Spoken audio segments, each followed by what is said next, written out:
اندونیزیا 50 کیلومتره له جاکارتا څخه لرې د جیکوفا په ښارګوټي کې د کیکو د ډیزاین داسې فابریکه موجوده ده چې داسې ګمان کېږي چې ښایي دا به د نړۍ تر ټولو وتلې فابریکه وي چې ټول ډیزاین یې په لاس او له طبیعي موادو څخه جوړیږي.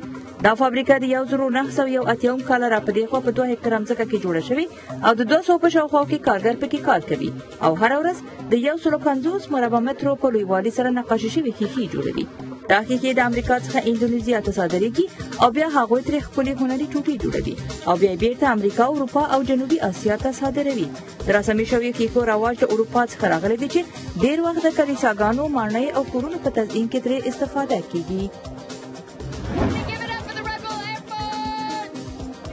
امریکا د پورتلند په ښار کې د لوبو د کاغذي شیانو یوه ډېره په زړه پورې مسابقه جوړه شوه. هر ټیم به په ډېر ځیرکۍ او ذکاوت سره یو لوی د کاغذو څخه یو شی جوړ کړ او بیا به یې ځانونه اوبو ته ورخطا کړل. د لوبې اصلي شرط هم دا و چې لوبغاړي باید داسې فوقالعاده شی جوړ کړي چې د بل ټیم څخه توپیر ولري او دوهم دا چې هر چا چې به ځان لرې اوبو ته ور واچوه نو د لوبې ګټونکی به اعلان شو.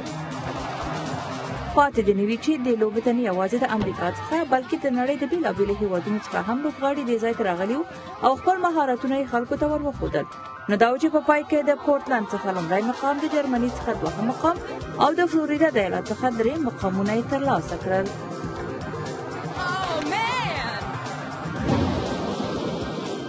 انګلستان کله چې په لندن کې غواړئ د اوبو پر سر د سرفینګ لوبې ترسره کړئ نو باید له ښاره لرې سفر وکړئ او هغه هم د کال په خاصو وختونو کې چې د بحر غاړې طوفاني وي او د اوبو څپې هم پورته او کښته شي چې لوبغاړي پکې د سرفینګ لوبې په ښه توګه ترسره کړي.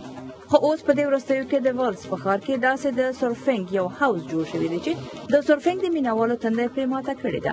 د دې هاوس اوږدوالی 600 متره دی او پلنوالی 100 مترو ته رسیږي او تر ټولو په زړه پورې خو دا ده چې 6 میلیونه ګیلنه تازه اوبه پکې اچول کېږي او د یو لوی واټر پمپ په ذریعه د اوبو لوړې څپې تولیدوي.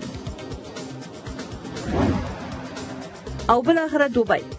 په دوبۍ کې د قهوې یو موزیم د قهوې د مینهوالو پر مخ پرانیستل شو. په دې موزیم کې د قهوې پخواني او نوي ماشینونه نندارې ته وړاندې شوي او ورسره د نړۍ د 24 هېوادونو د قهوې ماشینونه هم دې ځای ته راوړل شوي وو.